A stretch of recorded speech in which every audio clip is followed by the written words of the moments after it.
that? Oh, I just saw it pop up on the stream. Yep, we should be up. Oh, cool. Cool. Welcome back, everybody, to JRTA4. We have Spyro the Dragon up next. Hello, hello. You guys want to go ahead and say hello? Yeah, I'm Dax. This is Smart. He'll be helping me with commentary. Hello. I'll apologize in advance. I'm slightly sick, but We've had that kind of a theme today. A couple people have been yeah, sick. yeah. I was at PAX Oz last weekend, and like everyone in who I was staying with is now ill or has been. yeah. So Yeah, I've only just recovered. So. That's Yeah. too bad. Well, hopefully you feel better. Anyway. Well enough to play anyway. yeah, I'm all good. That's good. Okay, we'll go ahead and get the run started, and then maybe we'll go through a couple incentives once you get going too. Yeah, for sure. Alright. Yeah, let me know when you got a good moment for that. Yep, whenever you're ready, we can start this run, so just count me down. Cool. Alright, starting in 5, 4, 3, 2, 1, go. Alrighty, so yeah, Spyro the Dragon, first game in the series. In this cutscene here, the dragons are talking shit about Nasty Nork, and so he decides to trap them all in crystal statues. And Spyro's small enough that he dodges the spell and has to go around freeing the dragons and defeat Nasty Nork. Yeah. So one thing I'll point off the bat, he skips the first dragon there. That one has the only dragon that you can't skip the cutscene of. It has a long dialogue that you can't skip.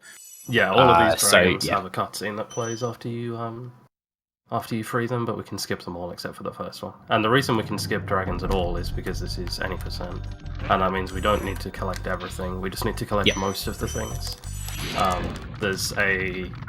So the game is divided into multiple home worlds, and in each world there's a balloonist, and he takes you to the next world, and that's how you progress through the game. But the balloonist will only take you to the next world if you have enough of one of the collectibles. So in this first world, I need to collect 10 dragons to get to the next one. And so all the rooting just comes down to collecting... It's basically down to collecting 50 dragons out of 58 available, and 6,000 gems out of 10,500 available. So it's quite a lot of stuff to collect. There is another collectible that gets introduced in the second homeworld as well, which is eggs, but you don't really have to go out of your way too much to get the eggs. So, oh no. Yeah, that one you need. In this first world, just be lining to dragons. If you wanted to go through like incentives and stuff right now, that's a good time. Yeah, actually. Okay. Let's see, just a quick update, 'cause it's been a while since we've gone over it. Just a reminder, this is JRTA Marathon 4. Our intent here is to get 4 Japanese runners to AGDQ.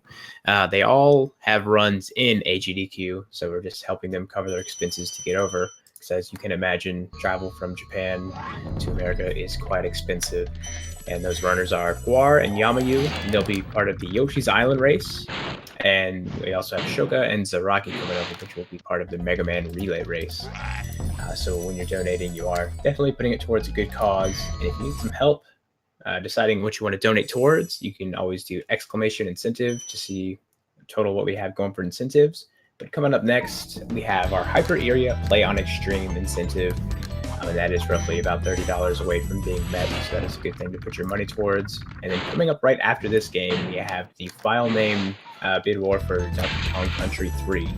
And our current leaders are RPC with $61, Smoke with $40.87, and Kang with $40.87.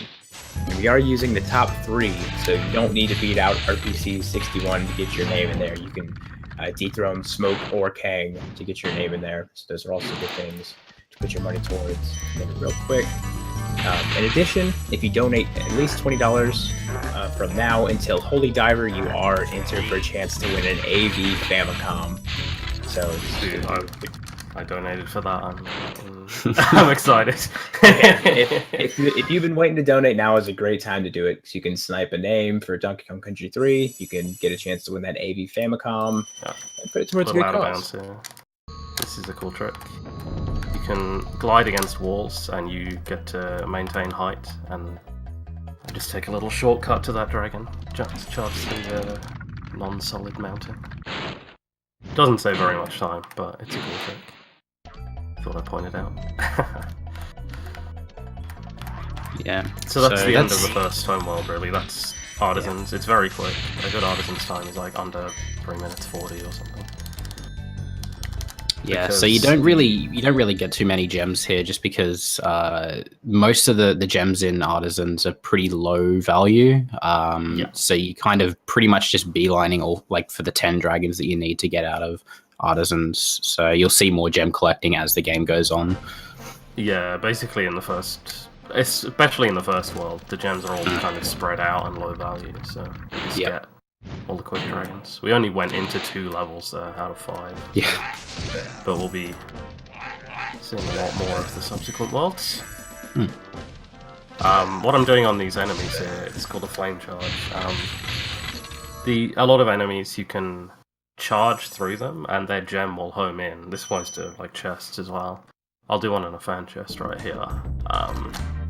If you charge through stuff, the gem will home in, but if you just flame it, the gem just kind of pops out into the air and you have to catch it. But if you're close enough and your inputs are quick enough, you can flame and then immediately charge past it, and the gem will home in. And that's just like a general tech to kind of cut corners and optimize your gem collection.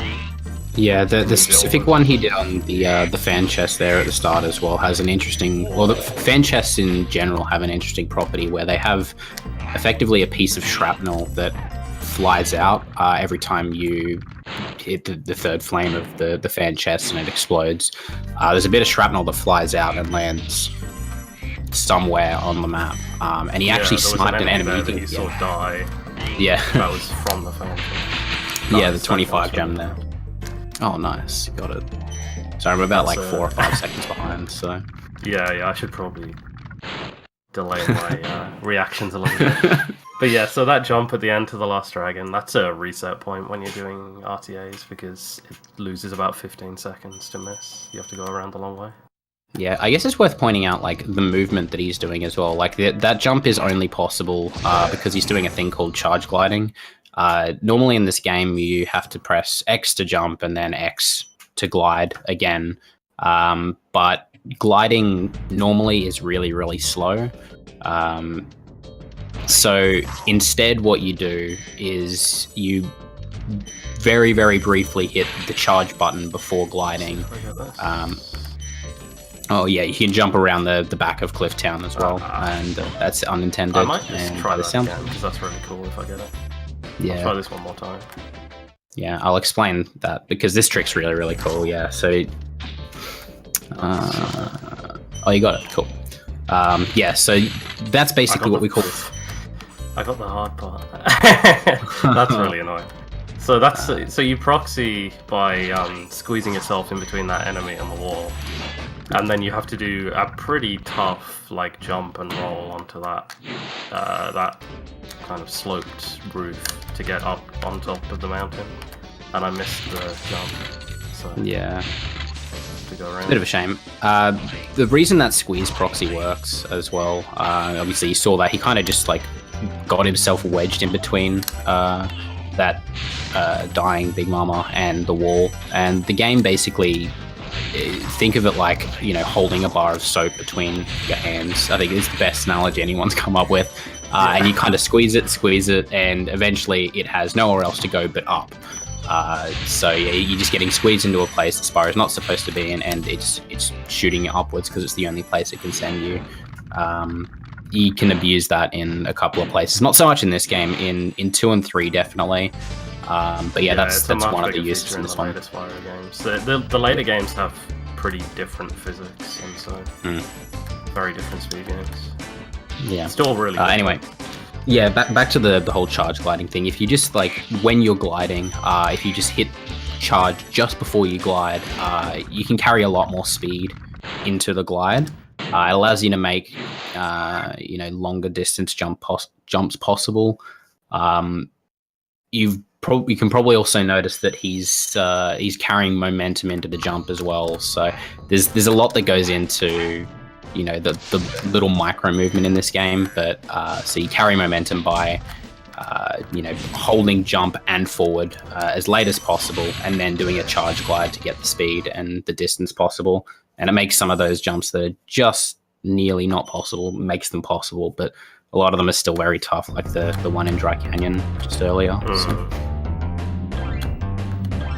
Yeah, the Spyro in this game isn't particularly controllable. Like, he moves a bit like a tank. He has a really wide turning circle on the ground, and if you try and turn too tight, it'll just pivot, which is a really slow animation. So a lot of getting good at this game is like learning to work in spite of Spyro's movement rather than...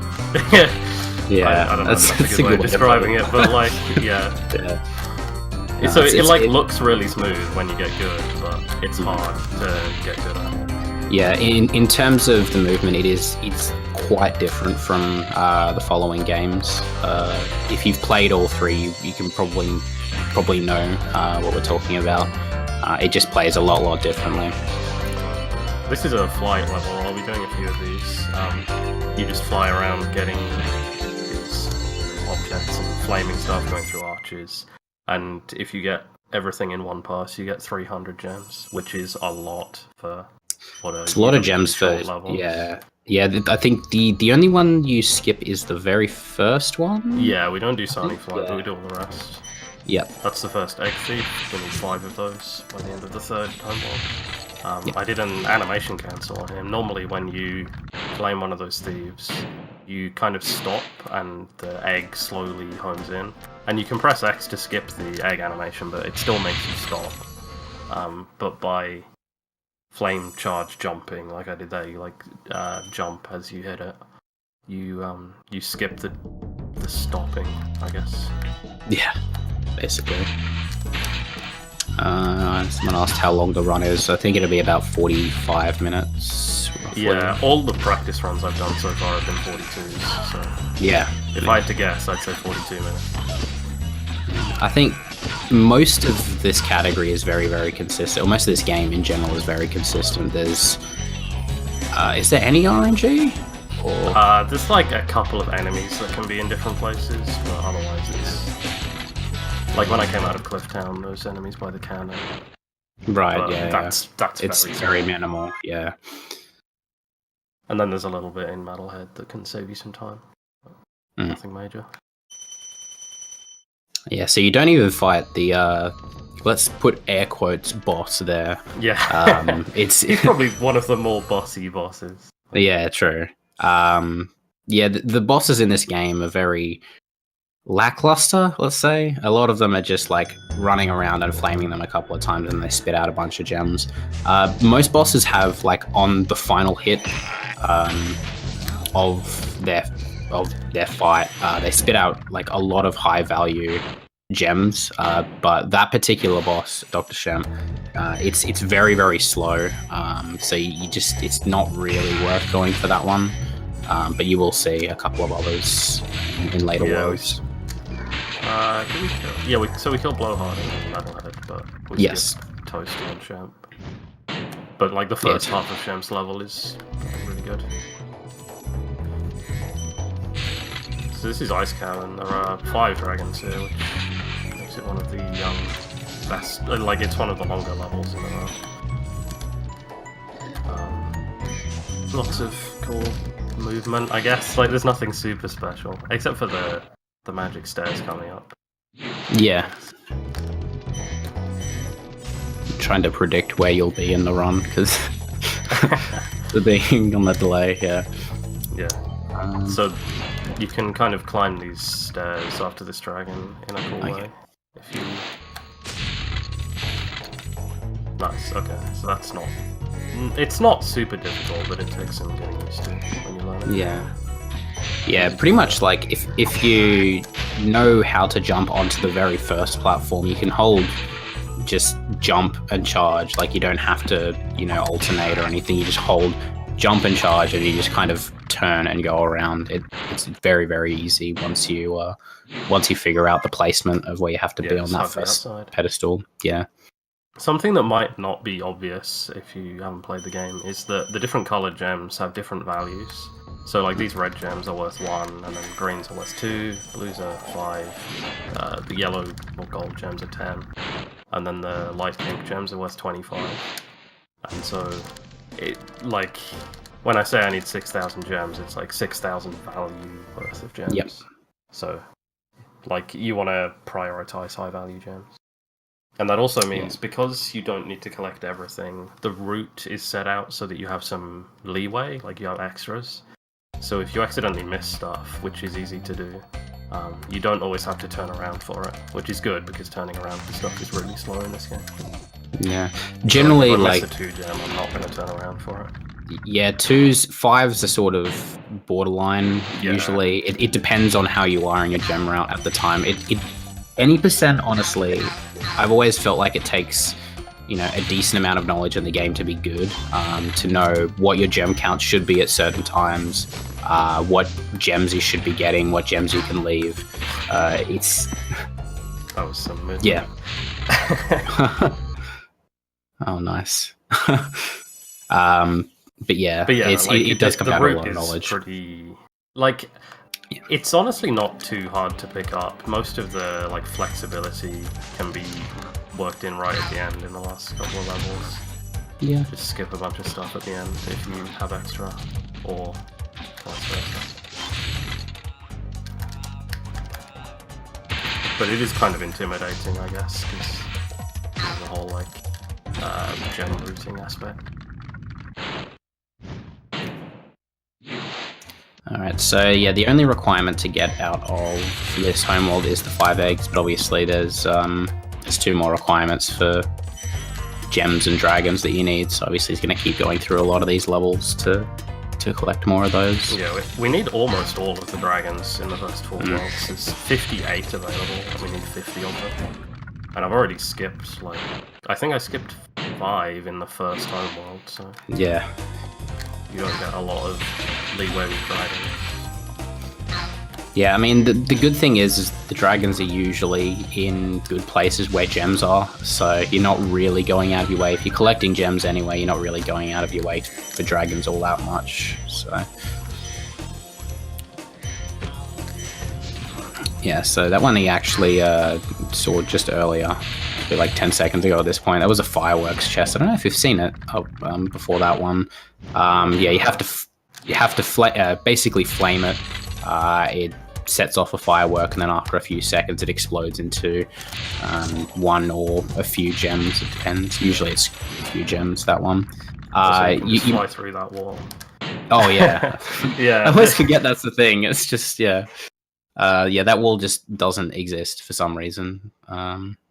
It's not that hard. You should definitely try it. It's very easy. It's not difficult to get to. Yeah. But yeah, with those fireworks chests as well, you can save a little bit of time by just charging into it or bonking into it. You lose a hit of sparks, a hit of health, but it pops them out without having to wait. So which is one of the harder levels.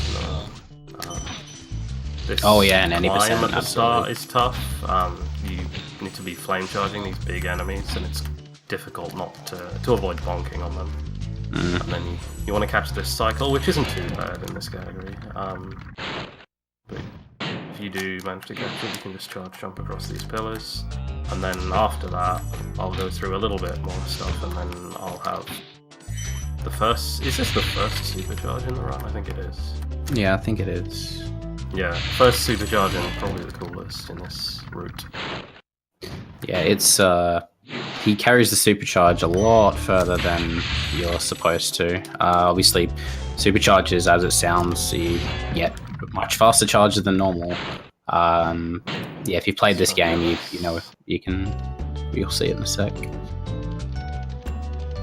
But yeah, he's attempting quite a hard trick. That's annoying. Which okay. sounds like he failed. Yeah, nah, okay. That's a pretty bad way to fail. That's a shame. So if I'd got this, I'd still be supercharging through this whole area. I'd be able to kill these spiders and hopefully get all the way through back to where the ramp is. But yeah, kind of missed it very early on, which is a shame. Yeah.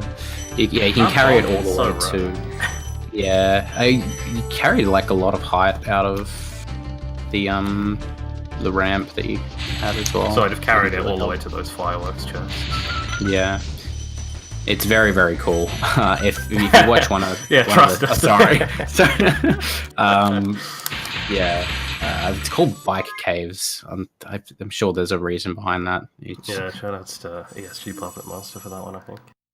Yeah. Oh, that's right. He just names it after Skype emotes. Yeah.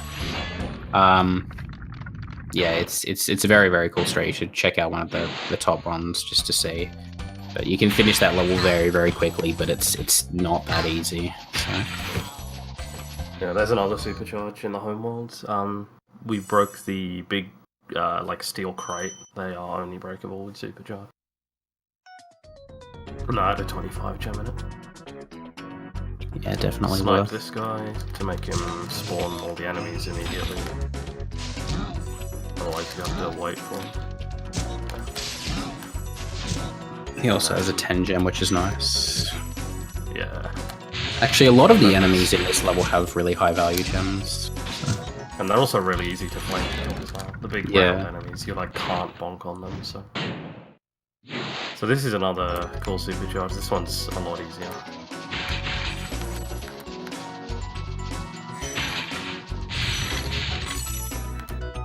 Jump across these pillars.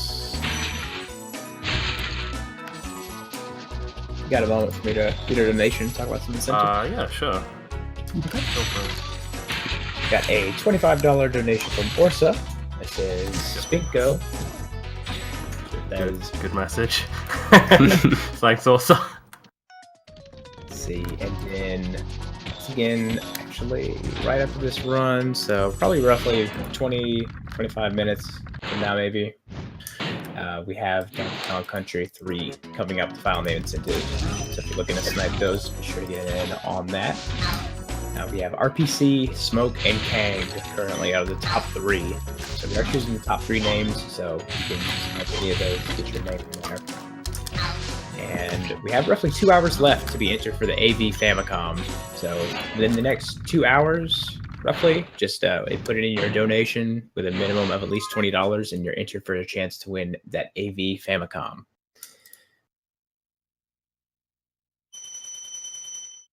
Cool. All right. Yeah, the end of that level there is there's a lot of flame charges and stuff going on. Yeah, it's tough to get everything right, but it feels really, really nice when it goes right. So I went through the back of that portal. There's a dragon that stood like right outside Crystal Flight, and it's close enough that you can actually touch it through the portal while the level's loading.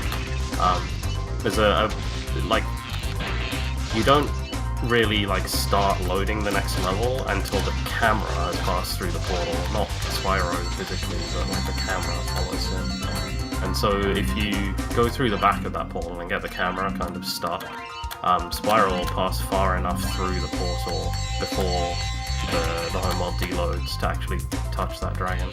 And if I did it right, it will count as collected and will be gone when I leave the site. Yeah, it saves about 7 or so seconds. 7 seconds, yeah. Free. I think that's how much it is. I think it's about 7. That's what I always go with. Also, yeah, there's a cool thing which I didn't explain in the last one. Basically, you can cancel. There's an animation at the end of these flights where it's like counting up everything that usually you can't skip. But if you fly into a wall or an object or something as you're hitting the last item, or like just any time when the game is supposed to be counting up everything that you've collected, it cuts that animation short and it saves a few seconds each time you do it. So you kind of want to do it every single flight. It's definitely worth it, and it's not too hard either. Alright, we have Blowhard here as well. Now he has to kind of be pretty fast at the start of this because he's trying to make a cycle. I don't know how tight the cycle is in any percent, but it's not nearly as bad as in 120, but I think I've already missed it. It's fine. It's not very long. Like it's not like a big deal if you miss it. Yeah. It's just these pillars going up and down. You can catch an earlier cycle. As you can see, they're going up and down fairly quickly, so it's no big deal. Yeah, it's not too bad. This level is one of the more kind of concentrated levels when it comes to gems. Like, we'll be getting basically everything here. This is blowhard. Had to flame him a few times.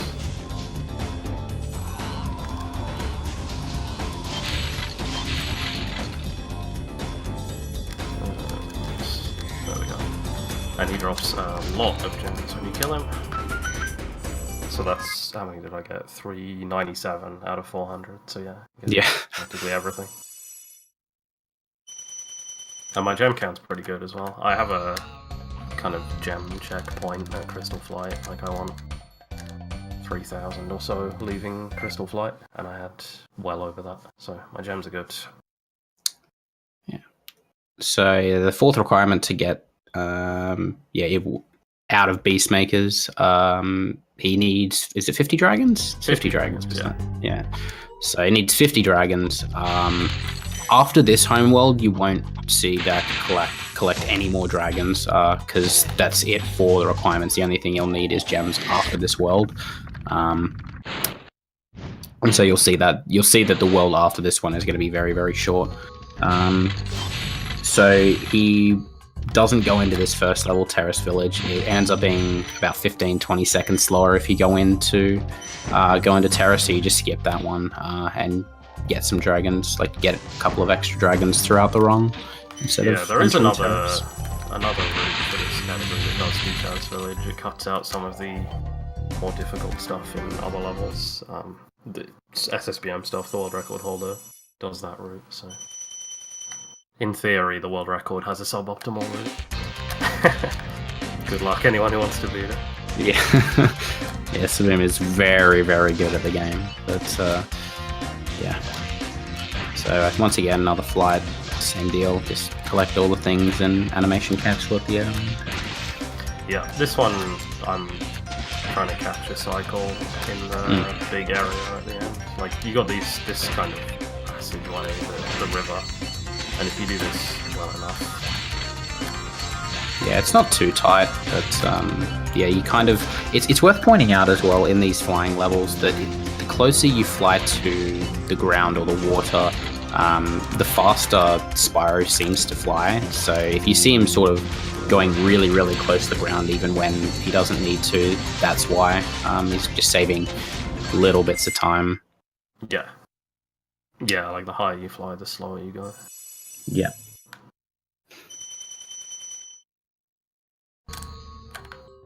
Yeah, so the whirlwind coming out of this level is dumb as well. Yeah, it doesn't. It doesn't work. Yeah, I you think have to, you told me into it at the right time. Yeah, and I think you told me like sometimes it just you have to wait for it to spawn. It doesn't spawn immediately. So like you can kind of set it up by not charging out of. I think you were the one who told me that initially. I was having trouble with it. It's like, yeah, just don't charge out the portal. And it makes it so it like spawns just as you're getting to it. So this is Misty Bog, hardest level in the run. You're getting a lot of stuff here. All the enemies in this level are awful. They have bad hitboxes and bad attacks that hit you from ages away.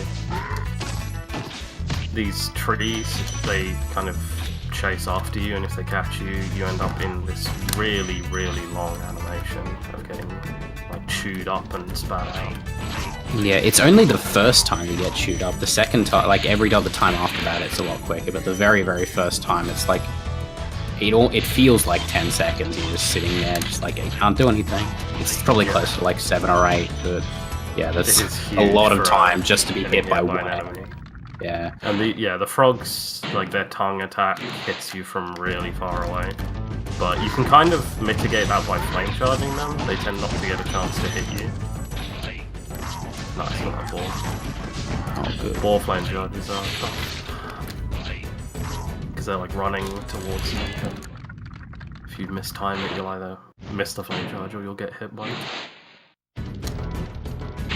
Yeah, there's a pretty infamous part in this level you'll see right at the end we call Guantanamo Bay. It's just filled with enemies, and it's got armored enemies and frogs. So the frogs you want to be flaming, and the armored enemies you want to be charging. So basically you have to alternate between charging through enemies and flaming enemies. I kind of want to explain it before he gets there, just because it's a bit of a clusterfuck. Let's be honest. It's a really hard section to do fast. But yeah, you'll see it in just a second.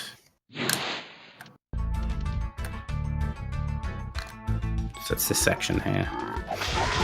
This room is terrifying. It's very easy to lose. Lots and lots of sparks here. That was relatively painless, actually. I got hit, but it was pretty fast. Okay, yeah, that's good. Everything. Yeah, you got every enemy as well. That's good. Yeah, that room can go a lot worse. It's not unheard of that you can just get, hit 2 or 3 times, and yeah, you don't want to be leaving with. I don't know if we've explained Sparks. Sparks is the little dragonfly that flies next to you and has 2 properties. It acts as your health. So gold Sparks is full health, blue, green, and then no Sparks, and then 1 more hit and then Spyro dies. But Sparks also collects gems for you as well. So you kind of want to at least keep green Sparks. Otherwise, you have to touch each gem individually rather than Sparks going around and collecting them all for you. So So the start of this level is really important. I think I got it. Yeah, if you go fast enough, that yellow thief that you saw at the start just teleports to the end of his path. Which I got. If you're too slow, or if you're not really fast, he doesn't teleport, so you have to wait for him. Yeah, that you can jump is unintended to this island. I nearly didn't make it. Yeah, I was about to say you didn't get much height off that one. But if you jump onto supercharged ramps and then time your jump off them correctly, you can get extra height. Yeah, supercharged ramps work in a weird way where you have a few different speeds associated with them depending on how long you've been supercharging on the ramp. But you can fast track that to... There's a very easy tell. You can kind of see the white smoke coming off as he's going down the supercharge, and it turns into flames as he's going faster and faster. But if you jump and then charge onto a supercharged ramp, you can get to that flame part of the supercharge faster, a lot more quickly than if you were just charging down it normally, and it makes jumps like that possible. Just get extra speed. Another supercharged trick, hopefully. Yep. Nice, okay. So that's Stone Knot Skip, named after Stone Knot. He's an old runner. You use a little piece of scenery there to boost yourself up. You can get up there. The intended way involves this really long supercharge around a track and very slow. Yeah. So by boosting yourself off that bit of scenery, it's... Wow, nice. Okay. Yeah, that one, it's kind of easy to bonk or not clip it enough that you don't get enough height. You have to have kind of the right angle, and once you do it a few times, you get a feel for it. But the worst is if you don't have enough speed off the supercharge ramp, and then you get up there and lose your supercharge and just bonk on one of the fan chests and fall back down. It's my favorite. Yeah, I had that happen yesterday. It's heartbreaking. Yeah, I think I saw that one actually. Yeah. So this is Metalhead, another boss level. There's quite a lot to get at the start here, and then we'll have the boss fight, which is kind of interesting, I guess.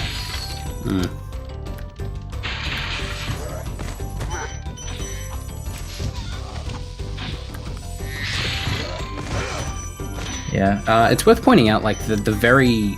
I don't know exactly when it starts, but, this kind of part of the level, he wants to kind of do without too many mistakes, because there's the cycle for the Metalhead boss that's already starting as he gets to that point in the level, and he wants to make a certain cycle for this That's first 50 room. diamonds, by the way, so that's... I will need to get one more later, just because it's required, but that's all of them for the balloonists.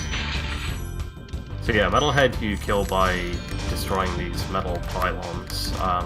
They're on cycles, so when they like flash red, and then when they turn actually red, you can't hit them, they just damage you.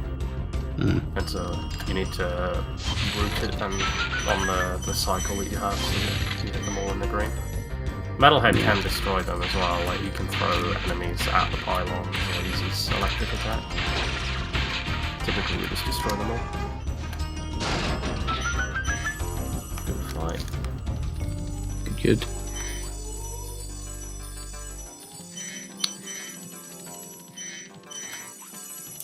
I can just cut in for a second, if you don't mind. Yeah.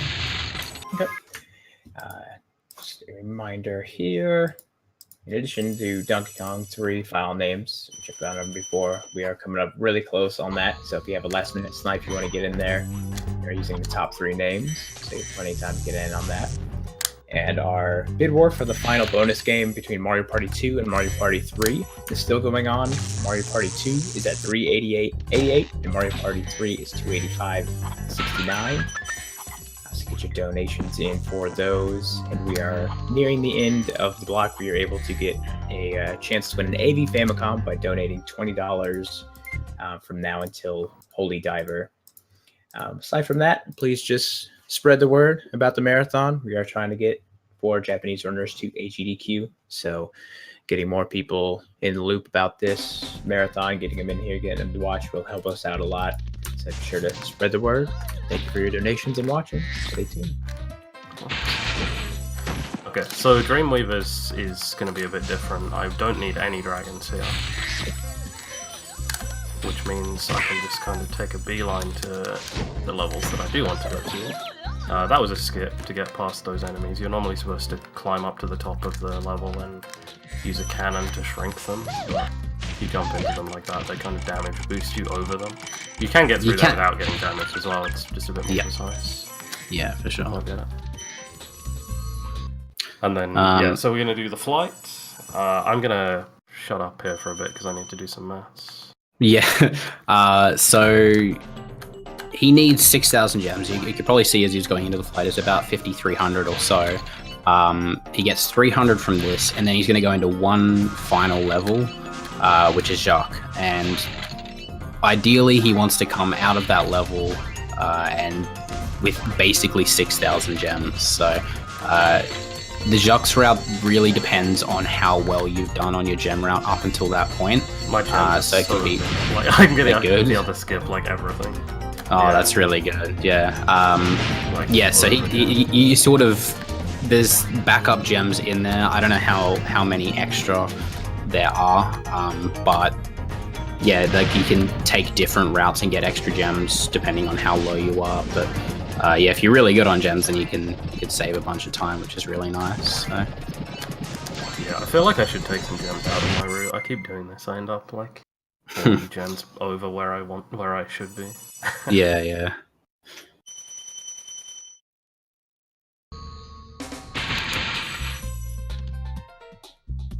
Okay. So yeah, basically he skips like everything in Dreamweavers because he got so many gems early on. Oh yeah, that is a good gem count, hey?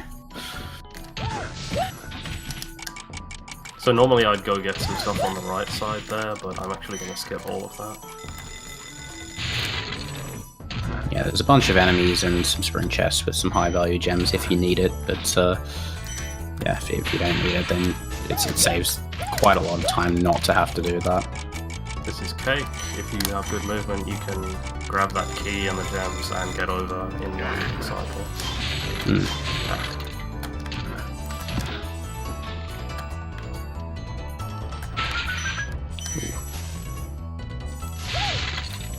Skip that dragon, we don't need him. Yeah, I'm still gonna be a bit over. Yes, this boss again, yes. Jacques, you spend a bunch of time chasing him, but he gives you a lot of gems at the end. get 175 between these up here and the gems from the actual boss.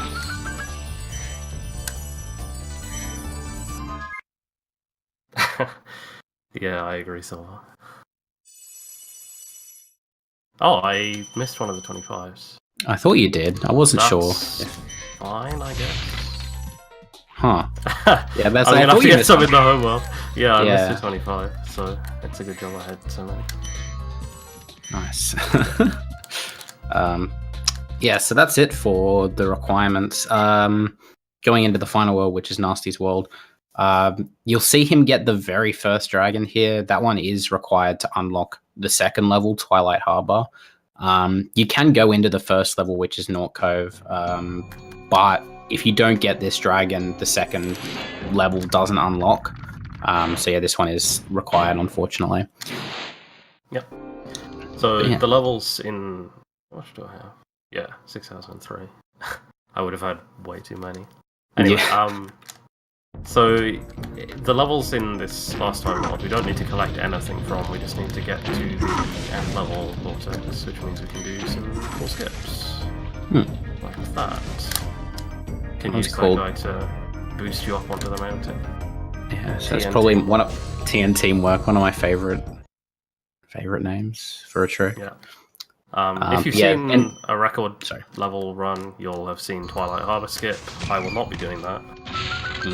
I wasn't sure if you were going to attempt nowhere it or not. near. Yeah, I'm nowhere near good enough at it to go for it in a marathon. It would probably take me quite a while. So you get to see Twilight Harbor, which you might not have seen before. It's got a cool skip inside the level. So.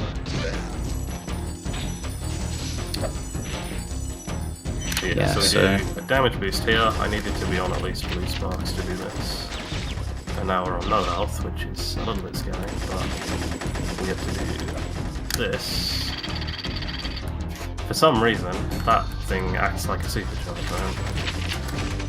Yeah, there is a supercharge ramp just up to the right of where you get the supercharge, so I'm guessing for whatever reason they made that whole... I don't know, it's weird. I guess it extends a little bit. It doesn't really make sense. I don't have a good explanation, but yeah. Yeah, if you do that, you can save... The way I did it saved about 2 seconds, so we're just going through normally. There is a You can faster save way to even do more it, but time it's if you carry the risky. supercharge all the way to the vortex. But Yeah. that's, risky. Okay, so this is Nasty Nork, final boss. Nice. Boss, in air quotes. We Yeah. need to get these 2 keys, which you can get very quickly like so. And then chase this guy around the track. Yeah, normally those keys you have to run around a path and then, flame them to collect the key. The very first one, you saw him jump and then glide and flame. It delays him from, it stops him from running immediately and you can flame him straight away. The second one, he actually baited him into running towards you instead of away from you. So if you sort of face towards the right, face the camera kind of away from him, and sort of almost as if you're coming from behind him, he'll turn around, you can flame him immediately and collect his key as well. Time is coming up in a sec when I flame him in the orange room. Just do some platforming and time. Hey, look at that. It was a 42. Was it? I don't know. It was a 40. Yeah. Again. So every one of my 42, practice 14. runs. Yeah. That's a 41. It's RTA timing. Oh, yeah, that's a good point. It's So 22 41. second difference. Good point, good point. Very nice. 41 is good for a marathon. I will take that. Absolutely, yeah. There's order again in the Dragon Kingdom. Yeah, that's that final boss Order is... again in the Dragon Kingdom. Yeah.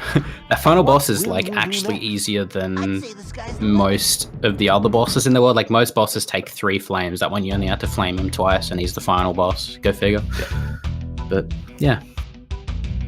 Very nice. Yeah, so that was Spyro 1. Thanks for watching, guys. Yeah, thanks for taking Yeah. part. No worries. I think it's DKC3 next, right? Yeah, we have a 3-player DKC3 race coming up next. So, And Really good. we're actually going to switch streamers here. So the stream is going to go down for a minute and then it should come back up.